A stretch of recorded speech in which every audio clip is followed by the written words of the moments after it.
Boa noite, irmãos e irmãs. A graça e a paz do Senhor Jesus seja sobre todos nós. Amém?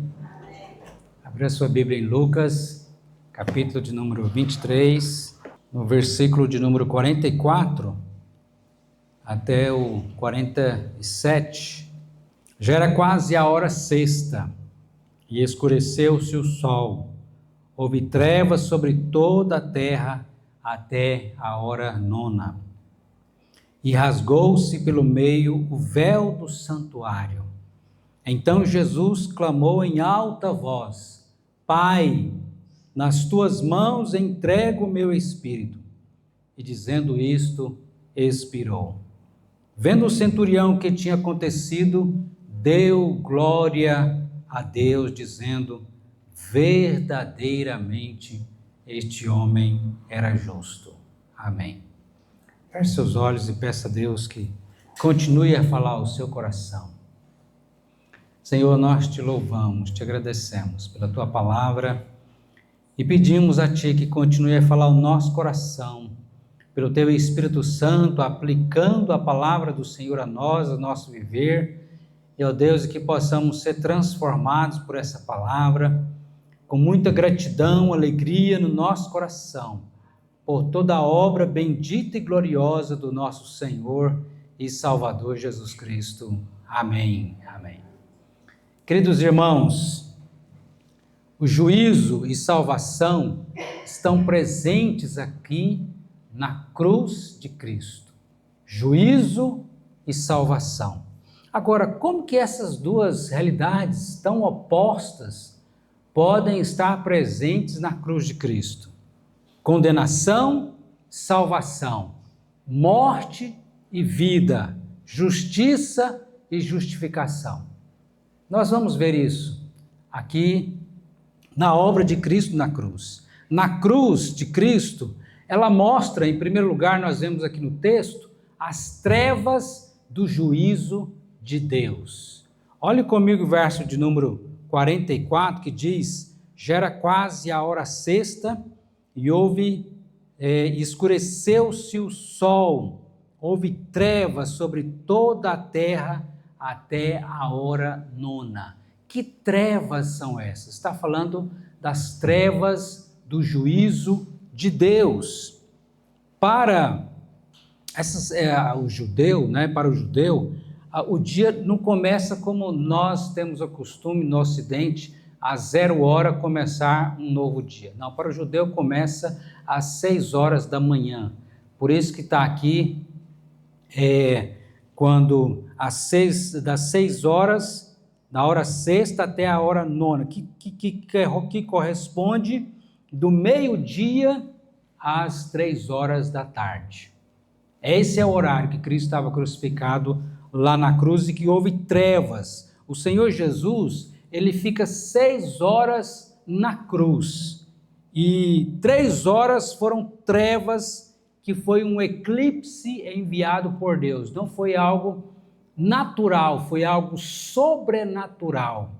Da hora do meio-dia até as 3 horas da tarde, houve trevas sobre a face da terra, um eclipse criado por Deus.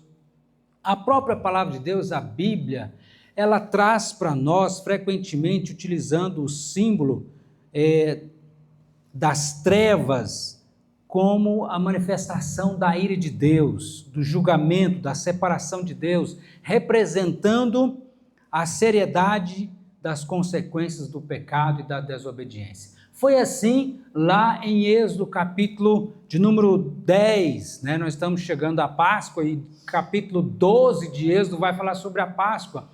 Mas antes de celebrar a Páscoa, o Deus manda as 10 pragas sobre o Egito, sendo que a 10ª praga foi a morte dos primogênitos. Mas a 9ª praga foi trevas sobre o Egito. Houve trevas mostrando o juízo de Deus sobre os pecadores incrédulos. O juízo de Deus. A 9ª praga no Egito foi as trevas. Também os profetas falavam das trevas como juiz de Deus, como, por exemplo, o profeta Amós, no capítulo 5, versículos 18 e 20. Também o próprio Senhor Jesus Cristo fala do inferno como trevas, ali haverá trevas e ranger de dentes. O inferno, conforme Mateus 22, 13. Também o livro do Apocalipse aponta para as trevas do juízo de Deus, conforme está em Apocalipse 16, verso 10. Então as trevas indicam a retirada. Deixa eu arrumar aqui o som aqui. Eu acho que a pilha acabou. Aí, por gentileza, me ajude aqui. As tecnologias têm dessas coisas, né? Imaginava que ia acabar tão cedo a bateria. Aí voltou. Todo mundo está me ouvindo? Eu também agora estou me ouvindo. Glória a Deus. Então, as trevas, amados, as trevas indicam a retirada da luz, do favor e da presença de Deus. Trevas aqui na crucificação de Cristo simboliza o juízo sobre o pecado que o Senhor Jesus Cristo estava carregando lá no madeiro. A escuridão, ao meio-dia, reflete o peso do pecado e a separação de Deus, marcando o momento que a ira de Deus está vindo contra o pecado que foi derramado sobre Jesus, o nosso substituto. O Senhor Jesus na cruz, ele então, amados, sofre a ira, o juízo de Deus que eu e você deveríamos sofrer como pecadores. Porque nós é que somos os pecadores, e a palavra de Deus diz que o salário do pecado é a morte, o preço do pecado é a morte. É isso que o Senhor Jesus Cristo está experimentando ali na cruz. O inferno da ira, do juízo, da condenação que nós merecemos como pecadores. A salvação, amados, é totalmente pela graça e não por méritos humanos. Por isso que na cruz, Cristo sofre a condenação para que nós, pecadores, recebêssemos a salvação. Na cruz, Cristo sofre a ira de Deus para que nós pecadores, experimentássemos, recebêssemos o amor de Deus. Está percebendo o contraste aí? O que Cristo recebeu, o que nós recebemos? A condenação e a salvação. Na cruz, Cristo recebe o juízo de Deus para que nós, pecadores, recebêssemos a justificação pela fé em Cristo Jesus, nosso Senhor e nosso Salvador. Todos que nele creem, recebem o perdão dos seus pecados. Todos que se arrependem e creem em Jesus Cristo como Senhor e Salvador, recebem a salvação pela graça de Deus. Não é por méritos, porque Cristo paga totalmente, sofre, ele bebe totalmente o cálice da ira de Deus derramado sobre ele ali na cruz. Então, isso nos mostra a cruz, a ira, o juízo de Deus nessas trevas que veio ali naquele momento. Em segundo, amados, a cruz de Cristo mostra a nova e eterna aliança que veio no rasgar-se do véu do santuário. Olhe comigo no versículo de número 45. E rasgou-se pelo meio o véu do santuário. E rasgou-se pelo meio o véu do santuário. Que véu era esse? Na verdade, era uma cortina grossa que separava o santo dos santos. Imagine que aqui tivesse uma cortina, um véu, separando, né? E de lá o santo lugar do santo dos santos. Aqui no santo dos santos ficava a arca da aliança, onde estava os 10 mandamentos, as 2 tábuas dos 10 mandamentos de Deus, representando a santidade de Deus. Por isso que é chamado Santo dos Santos. E havia o santo lugar onde os outros objetos estavam ali, tanto no tabernáculo de Moisés, como também no templo de Salomão. Havia essa separação para mostrar a santidade de Deus e como que o pecador poderia chegar-se a Deus, porque o sacerdote pegava aquele sangue do sacrifício que era feito lá na porta do tabernáculo, pegava aquele sangue e aspergia sobre a tampa, que é chamada de propiciatório, a tampa da arca da aliança, para que, visto ali o sangue, o pecador pudesse se achegar a Deus e ser aceito por Deus. Assim, amados, com a vinda de Cristo, nós temos uma mudança radical no culto. Vocês percebem isso? Lendo o Antigo Testamento, como era o culto no Antigo Testamento e como é o culto no Novo Testamento, o Antigo e Novo, como era o culto exigido por Deus lá no Antigo Testamento. O livro de Levítico vai dizer para nós, você já leu o livro de Levítico? Dá uma olhada no livro de Levítico, leia, e você vai entender como que era o culto que Deus exigia lá no Antigo Testamento, como deveria ser feito. E aí, em Levítico, nós temos ali como que Deus quer ser adorado. Você já se perguntou por que tantos sacrifícios, tanto sangue, animais mortos, sacrificados ali no livro de Levítico? Por quê? Tem uma razão. Deus quer mostrar ao seu povo que sem derramamento de sangue não há remissão de pecados. E a única maneira do pecador se aproximar diante de Deus é através de um substituto que morra no seu lugar, para que ele pudesse se achegar a Deus e ser aceito. Então, o livro de Levíticos, lendo o livro de Levítico, você depois vai para Hebreus, o livro de Hebreus, que traduz para nós o livro de Levítico, lá no Novo Testamento.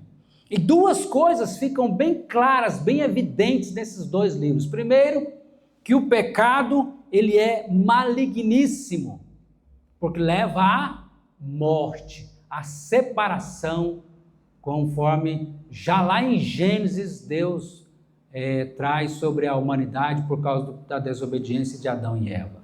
A morte entra na humanidade por causa do pecado. O pecado é maligno. E aí a morte sempre está presente na vida da humanidade, para que houvesse uma entrada na presença de Deus, o pecador precisa de um substituto. Essa é a segunda coisa que nos deixa claro, tanto em Levítico como em Hebreus. O culto exigido por Deus requer que um substituto, um mediador, para que nos representasse diante de Deus, que é o Senhor Jesus. Então, o animal sacrificado apontava para Cristo, que é o Cordeiro de Deus que tira o pecado do mundo. Então, o ofertante, o adorador, ele trazia aquele animal. Como que era o culto? Ele pegava o animal, vamos supor uma ovelha, levava até lá o santuário, até o templo, e ali o sacerdote pegava aquela ovelha, o ofertante, o adorador, colocava a mão sobre a ovelha, dizendo: essa ovelha está me representando. E aquela ovelha era morta, era sacrificada, o sangue era derramado, para que mostrasse que sem derramamento de sangue não há perdão. O sacrifício estava sendo feito, um substituto estava morrendo no lugar do pecador. Então, Deus está ensinando o seu povo que aceitaria o culto se esse fosse feito por meio de um substituto, um representante diante de Deus. E com a morte de Cristo na cruz, amados, preste atenção nisso. Com a morte do Senhor Jesus Cristo na cruz, o véu do santuário, do templo, se rasga. O que Deus está querendo dizer com isso? Isso é muito simbólico, muito forte. Que havia uma antiga ordem, que era do culto. Agora, aquela separação do santo lugar para o santo dos santos, agora está aberto. Não tem mais essa separação. Deus está dizendo agora, o sacrifício perfeito veio, porque o sangue de animal não pode limpar pecado de ninguém. Aquilo estava apontando para a obra do Senhor Jesus Cristo que viria. Então, quando Cristo vem e morre lá na cruz, o véu do santuário se rasga de alto a baixo. Deus está dizendo, foi feito, agora não precisa mais dessa antiga ordem, dessa antiga aliança. Estou criando uma nova aliança em Cristo Jesus. Dizendo para nós, simbolizando que não haveria mais necessidade de todos aqueles rituais do Antigo Testamento, porque Cristo, o Cordeiro de Deus, havia sido morto, nos substituindo de fato e de verdade. Louvado seja Deus. Agora não é mais um símbolo, uma representação como no Antigo Testamento. O Senhor Jesus inaugura então agora a nova e eterna aliança com o seu povo. E é por isso que hoje nós não comemoramos a Páscoa como no Antigo Testamento. Agora nós comemoramos a Santa Ceia, não uma vez no ano, mas sempre que pudermos fazer a Santa Ceia, estamos lembrando da morte e ressurreição de Cristo. E nós, então, temos essa obra gloriosa. Irmãos, interessante que agora com essa mudança, né? Com essa mudança, qual é a liturgia do culto? A liturgia do culto no Antigo Testamento era uma. A ordem do culto no Antigo Testamento era como aqueles rituais, os sacrifícios. Esse era o culto. Mas agora, no Novo Testamento, como que é o programa do culto? Mudou?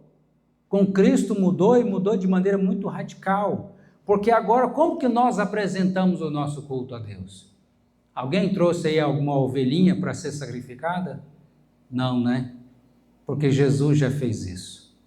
O que nós apresentamos agora em nosso culto a Deus são as nossas orações, os nossos cânticos, a leitura da Bíblia, a pregação da palavra de Deus. Mudou, porque agora é uma nova e eterna aliança de Deus, que aponta para o Cristo que já veio, morreu e ressuscitou para a nossa salvação. Lá no Antigo Testamento estava apontando para o Cristo que viria.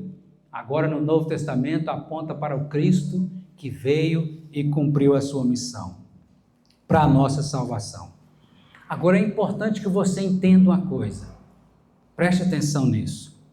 A sua adoração só será aceita por Deus se for em nome do Senhor Jesus, através do Senhor Jesus. Só Ele nos representa diante de Deus. Nós não vamos a Deus por nossa conta própria, ou através dos nossos méritos, ou através de algum outro ou outra.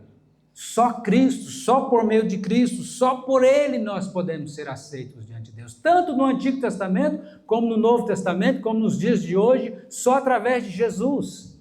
Porque Ele mesmo afirma claramente em João, capítulo 14, verso 6, que diz, respondeu Jesus, eu sou o caminho, a verdade e a vida. E ninguém vem ao Pai a não ser por mim.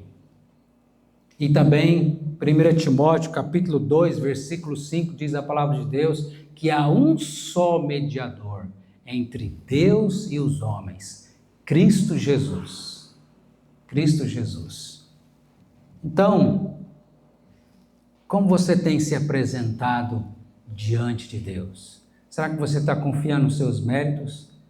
Confiando que seja porque é uma boa pessoa, então Deus vai te aceitar? Será que nisso que você está confiando? As suas orações, se não foram feitas por meio do Senhor Jesus, é uma abominação diante de Deus. Deus não aceita oração que não seja por meio de Cristo. Eu e você não podemos ser aceitos por Deus se não for por meio do Senhor Jesus. É através dele, porque através dele, Deus nos deu uma nova e eterna aliança. E o que nós vemos mais na cruz? Na cruz, Jesus entrega então o seu Espírito ao Pai. Olhe comigo o versículo 46. Então Jesus clamou em alta voz: Pai, nas tuas mãos entrego o meu espírito, e dizendo isto, expirou. A palavra de Deus nos deixa claro no texto de Filipenses, capítulo de número 2, onde Jesus, ele veio para cumprir a sua missão e cumpriu para a nossa salvação, conforme Filipenses 2:5, que diz: tende em vós o mesmo sentimento que houve em Cristo Jesus, pois ele, subsistindo em forma de Deus, não julgou com usurpação ser igual a Deus, antes a si mesmo se esvaziou, assumindo a forma de servos, tornando-se em semelhança humana e reconhecido em figura humana, e a si mesmo se humilhou, tornando-se obediente até a morte, e morte de cruz. Pelo que também Deus o exaltou, sobremaneira ele deu o nome que está acima de todo nome, para que ao nome de Jesus se dobre todo o joelho, nos céus, na terra e debaixo da terra, e toda língua confesse que Jesus Cristo é o Senhor, para a glória de Deus Pai. Aleluia.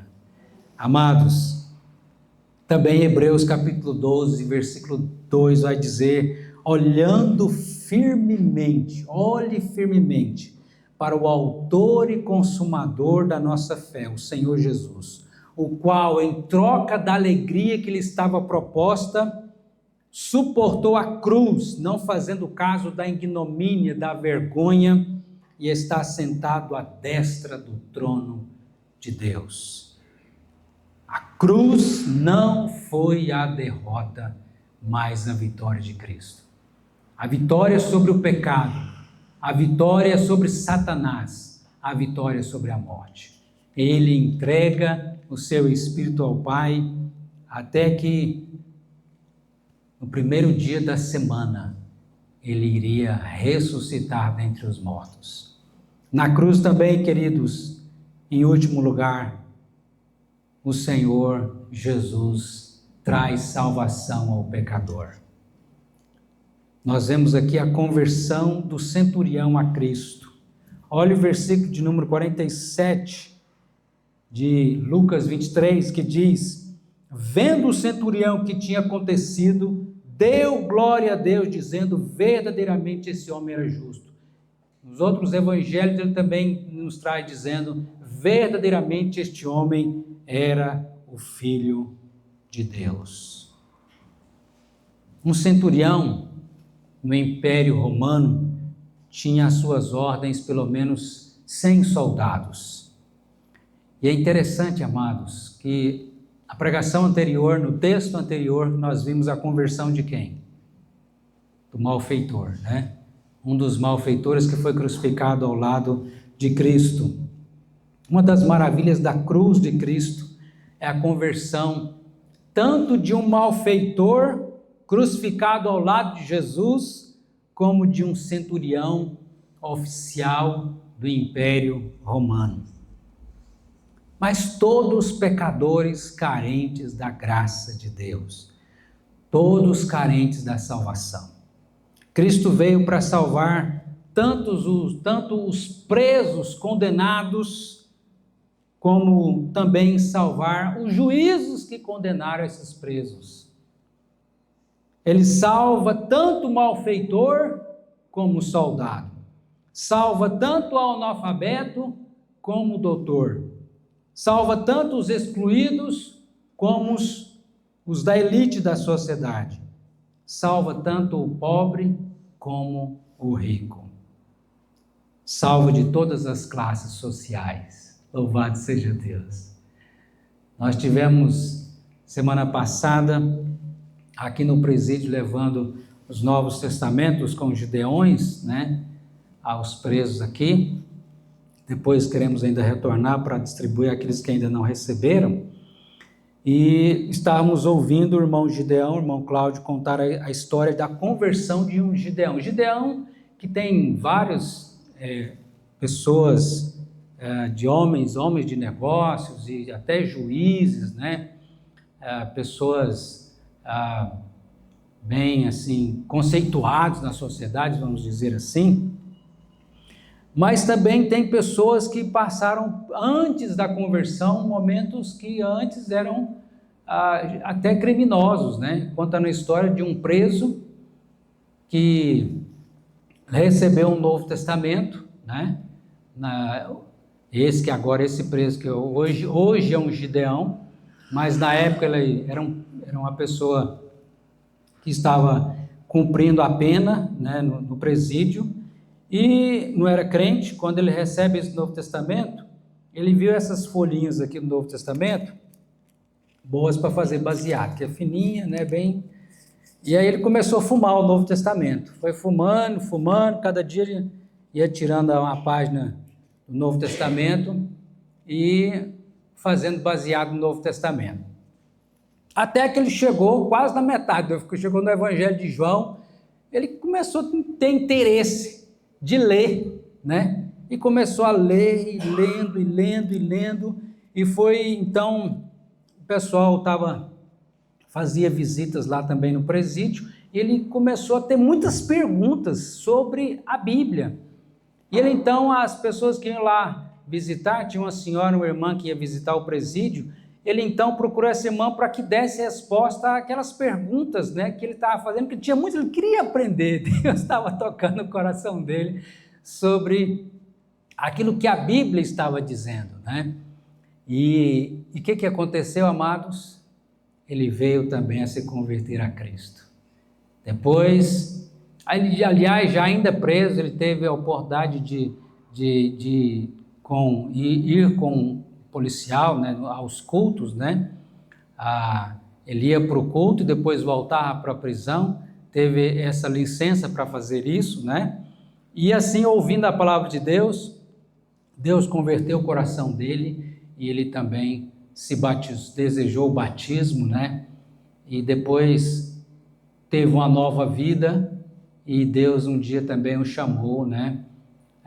O classificou também para ser um Gideão, né? Distribuir a Bíblia, que um dia chegou para ele no presídio e mudou a vida dele. O Senhor salva tanto um juiz, como nós temos muitos dos Gideões, inclusive o nosso irmão João Marciano de Cromínia, que é juiz e é Gideão, como salva também lá o pecador na prisão, pela graça de Deus. É maravilhosa a obra de Cristo, né? Cristo veio salvar, amados, de todas as tribos, povos, raças, línguas e nações, porque Ele é o Salvador do mundo.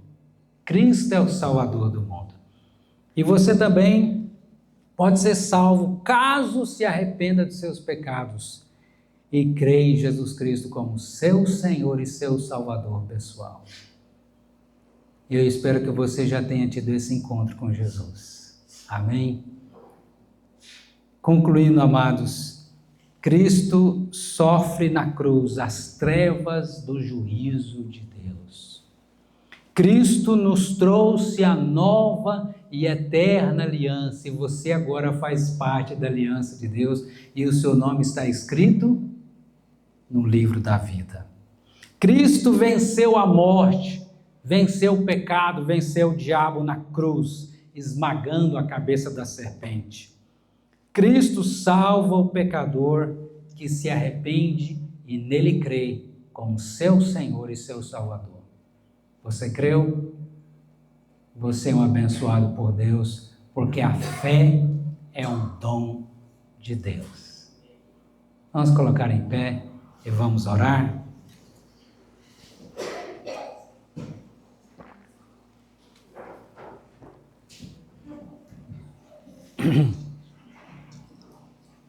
Que você que já tem a certeza da sua salvação, ore agradecendo a Deus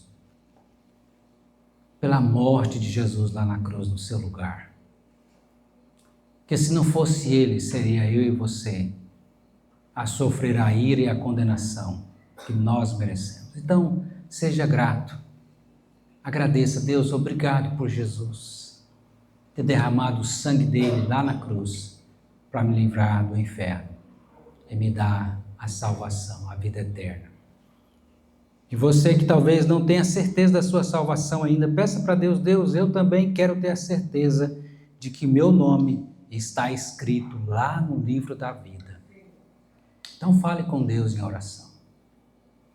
Deus querido, Deus amado, nós te louvamos pela obra gloriosa e bendita do nosso Senhor e Salvador Jesus Cristo, que lá na cruz derramou o seu sangue puro e santo, pagando o preço dos nossos pecados e nos trazendo a nova e eterna aliança, sofrendo o juízo, a condenação que nós merecíamos sofrer como pecadores, mas ele foi o nosso substituto perfeito, o Cordeiro de Deus que tira o pecado do mundo, para que nós pudéssemos nos alegrar com tão grande salvação, que o nosso coração, Senhor, venha se encher de alegria e gratidão todos os dias, que possamos viver para o Senhor. Meu Deus, em nome de Jesus, dá-nos um amor fervoroso por Cristo. Meu Pai, em nome de Jesus, também aqueles que precisam, ó Deus, da certeza da sua salvação, quem sabe passar ainda pelo arrependimento verdadeiro e uma fé verdadeira em Cristo Jesus como Senhor e Salvador, que o Senhor venha fazer essa obra, ó Pai, em cada coração. Tende misericórdia, não só daqueles que aqui estão, mas daqueles que não estão também e que ouvirão essa mensagem, e, ó Deus, dos nossos vizinhos também, familiares e amigos e nossas pessoas que nós conhecemos, ó Deus, em nome de Jesus, que o Senhor conceda a graça da salvação, ó Deus, da conversão em Cristo Jesus, e que o Senhor nos use como mensageiros dessa verdade, para a honra e glória do Teu nome, em nome de Jesus Cristo. Amém. Amém.